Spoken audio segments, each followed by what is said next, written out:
Assalamualaikum warahmatullahi wabarakatuh. Perkenalkan, nama saya Kiki Rizky Ananta Pratiwi dengan NIM A11122138 dari kelas C.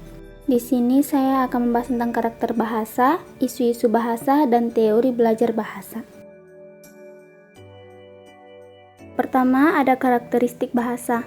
Karakteristik bahasa dilansir dari buku Ilmu Komunikasi 2018, Ponco Dewi Karyaningsih menjelaskan beberapa karakteristik atau ciri-ciri bahasa. Berikut karakteristik tersebut.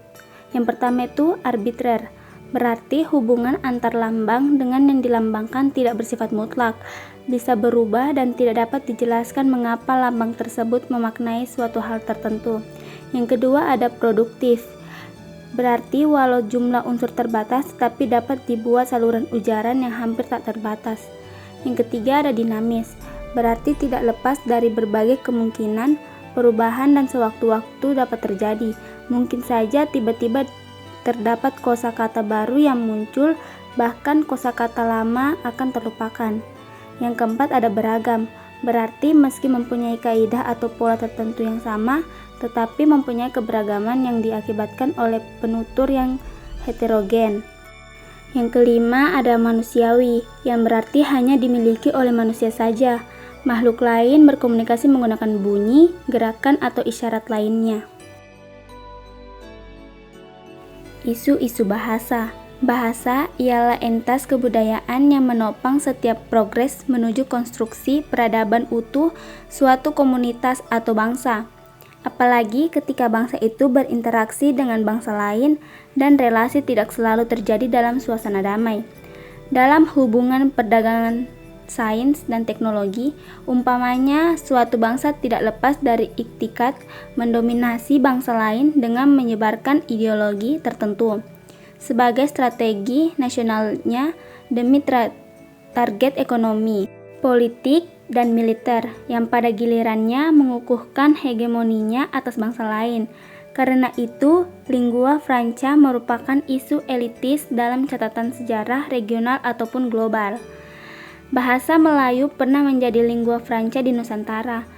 Pengaruh serta manfaatnya kita nikmati ketika Republik Indonesia mendeklarasikan kedaulatan sebagai negara kesatuan.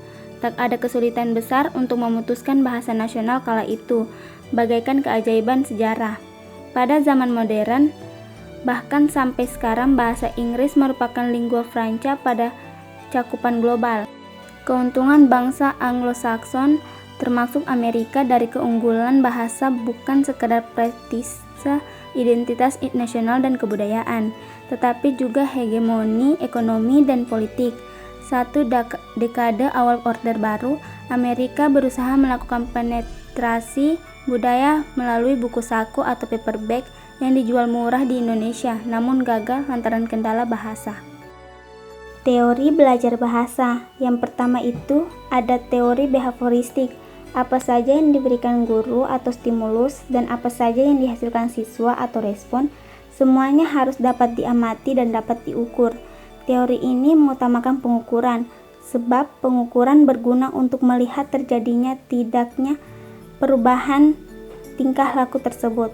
Yang kedua ada teori belajar kognitif, adalah teori yang menggambarkan bahwa belajar terdiri dari beberapa proses, antara lain analisis, mengolah informasi, prediksi, dan problem solving. Teori ini lebih mengutamakan proses belajar daripada hasil belajarnya.